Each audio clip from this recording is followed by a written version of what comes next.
Hello all of you, welcome to my channel. In this video we are going to study class 9th chapter 2nd, The Adventures of Toto from Moment's book. The Adventures of Toto is written by Ruskin Bond. First of all, we will see about the writer. Ruskin Bond is an eminent contemporary Indian writer of British descent.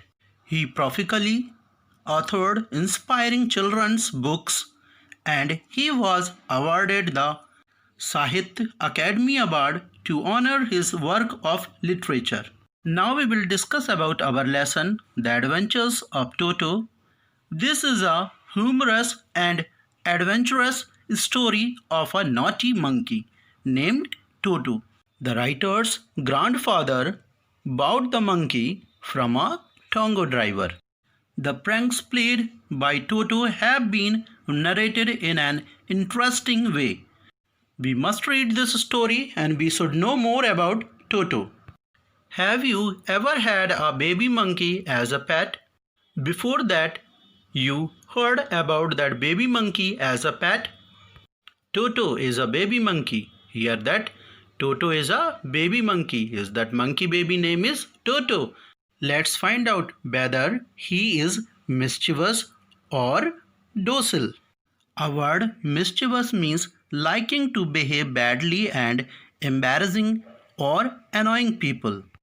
A bird docile means quiet and easy to control. Grandfather bought Toto from a tonga driver for the sum of 5 rupees. The writer's grandfather purchased a monkey named Toto from a tonga driver by paying 5 rupees to him. The tonga driver used to keep the little red monkey tied to a feeding trough. A word tonga means horse cart and a word trough means a long narrow container from which farm animals eat or drink. The tonga driver had tied the little red colored monkey to a feeding trough so that he could not run away. And the monkey looked so out of place there that grandfather decided he would add the little fellow to his private zoo. A word zoo means, all of you know, a park where many kinds of wild animals are kept so that people can look at them and where they are bred, studied and protected. When the writer's grandfather saw the monkey, he had a desire to add him to the collection of animals which he had in his zoo at home. Toto was a pretty monkey. His bright eyes sparkle with mischief beneath deep-set eyebrows. Writer gives a description of Toto. The writer told about the baby monkey. He told that he had bright, shiny eyes which were full of mischief. The eyebrows were deeply set on his face, and his teeth, which were a pearly white, were very often displayed in a smile that frightened the life out of elderly Anglo-Indian ladies. His teeth were like pearls. Many ladies belonging to the Anglo-Indian community got scared when they saw his teeth, which were displayed when he smiled.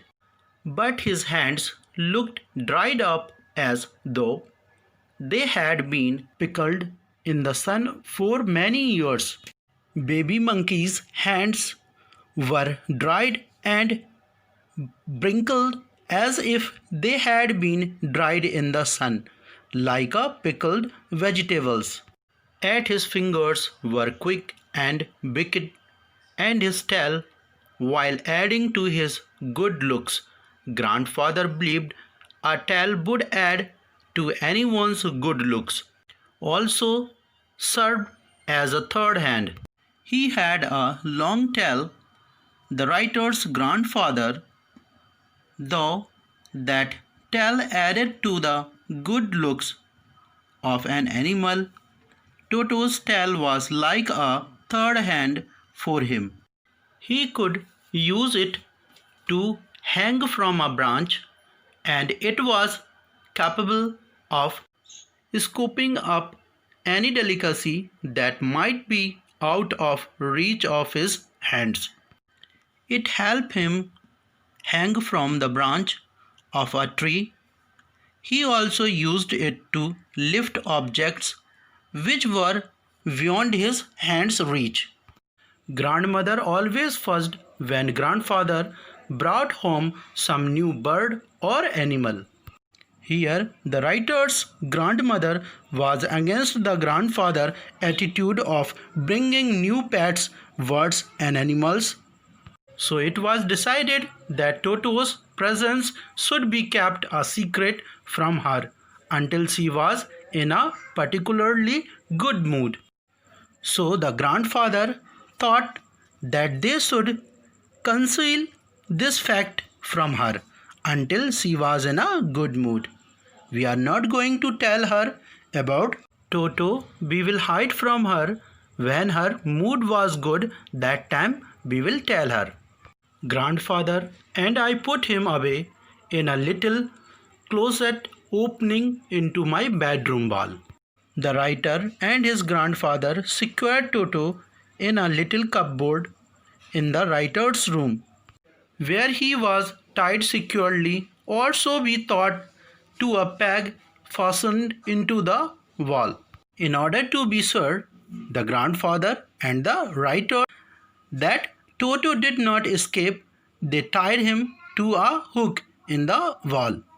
A few hours later, when grandfather and I came back to release Toto, we found that the balls, which had been covered with some ornamental paper chosen by grandfather, now stood out as a naked brick and plaster. After some time, or after few hours, the writer and his grandfather, both they came to see the Toto and to release Toto. They found that where they have tied Toto near a ball at a peg, the ball was totally uncovered. Before few hours, that ball was covered with ornament paper chosen by my grandfather, but in this time that is a naked, or we can say that is a uncovered. Now in this time we are able to see naked brick and plaster. The peg in the ball had been breached from his socket, and my school blazer, which had been hanging there, was in shreds. They both noticed that the Toto had broken the hook and had escaped from his binding. Also he tore my blazer into thin pieces. Here my means writer's blazer into thin pieces. The Toto tore the writer's blazer into thin pieces. I wondered what grandmother would say, but grandfather did not worry. He seemed pleased with Toto's performance. The writer was worried about that. When his grandmother knew about this wall condition, then she will be angry. But I have noticed that my grandfather is nothing worried about that what Toto did. But grandfather was very happy with Toto's performance. He is clever, said grandfather. Given time, I am sure he could have tied the torn pieces of your blazer into a rope and made his escape from the window. The grandfather was telling that he is very clever. If we have given some more time to him, then I am sure he is able to tie the torn pieces of your blazer into a rope and he is able to escape from window. His presence in the house is still a secret. Toto was now transferred to a big cage in the servants' quarters, where a number of grandfather's pets lived very sociably together. His presence was still now secret. Nobody knows about Toto, that Toto is in the house. Now we have decided that Toto have to go in a new house, that is servants' quarter, where a number of grandfather's pets lived very sociably together. So we are going to shift Toto in that particular place. A tortoise, a pair of rabbits, a tame squirrel, and for a while my pet goat. So these pets animals were living there: a tortoise, a pair of rabbits, a tame squirrel, and for a while my pet goat. But monkey would not allow any of his companions to sleep at night. So grandfather, who had to leave Dehradun next day to collect his pension in Saharanpur, he decided to take him along. Toto is very mischievous. He did not let the animals sleep at night, so my grandfather have decided to take him along because he want to go next day to Dehradun to collect his pension in Saharanpur, so he decided to take Toto with him. Unfortunately, I could not accompany grandfather on that trip, but he told me about it afterwards.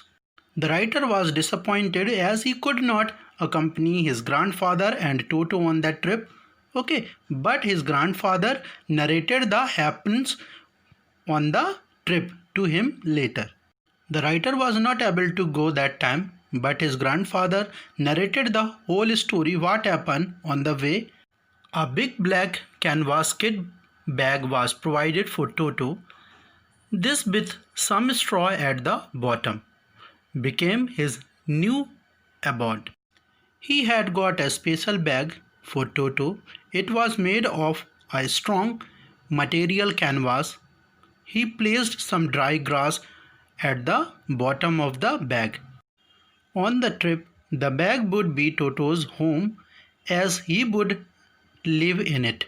When the bag was closed, there was no escape. Toto could not get his hands through the opening, and the canvas was too strong for him to bite his way through. The bag had a zip on the top of it. The writer's grandfather ensured that when the bag was closed, Toto would not be able to escape out of it. Neither could he come out of the opening as it was closed with a zipper. Nor could it bite the strong canvas material in order to run away. His efforts to get out only had the effect of making the bag roll about on the floor, or occasionally jumped into the air. An exhibition that attracted a curious crowd of onlookers on the Dehradun railway platform. Toto made unsuccessful attempts to come out of the bag. Due to this, many times the bag would roll on the floor, or it would certainly jump in the air. These movements were noticed by the people on the railway platform and made them curious to know what was inside the bag.